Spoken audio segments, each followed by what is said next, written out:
Hello everyone, welcome my channel phonon.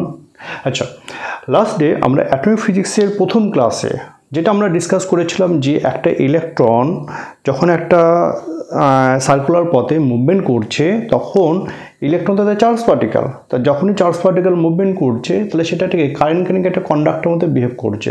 আবার এই যে current carrying conductor or the current carrying loop কার মতো বিহেভ করে? একটা ম্যাগনেটিক ডাইপোলের মতো বিহেভ করে, তাই তো।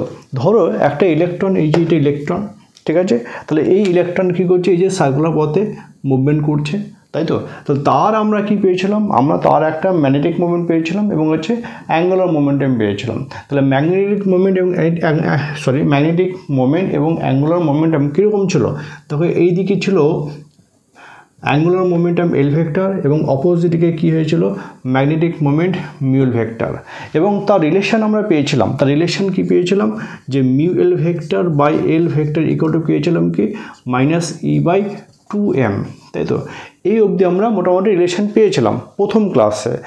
আজকে দেখো কি করছি, আজকে এই অ্যাটমটাকে আমরা কি করছি? একটা এক্সটার্নাল ম্যাগনেটিক ফিল্ডে আমরা ফেলে দিলাম, তাই তো। This atom is kept on an external magnetic field, then what happen? তখন আমরা কি দেখব? আমরা দেখব ইলেকট্রনটা ম্যাগনেটিক ফিল্ডের সঙ্গে, এই যে এক্সটার্নাল ম্যাগনেটিক ফিল্ড আছে তার সঙ্গে কি করবে? থিটা কোণ করে সে প্রিসাইজ করবে, ঠিক আছে। কে করবে? ইলেকট্রনটা। তাহলে এই যে প্রিসিশনটা দেখছো তার একটা ফ্রিকোয়েন্সি থাকবে, তাহলে এই প্রিসিশনটাকে কি বলা হয়? লার্মার প্রিসিশন, এবং দ্য ফ্রিকোয়েন্সি ডেভেলপড ইজ কল্ডটাকে লার্মার ফ্রিকোয়েন্সি, ঠিক আছে। তাহলে what is Larmor frequency or what is Larmor precession? So when an external বা when an atom is kept in an external magnetic field, the electron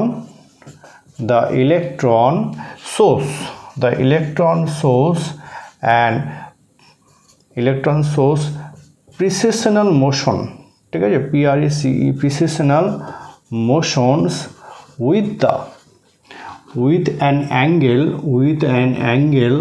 theta, ঠিক আছে, কার সাথে? with the B vector, magnetic ফিল্ডের সঙ্গে। তাহলে এই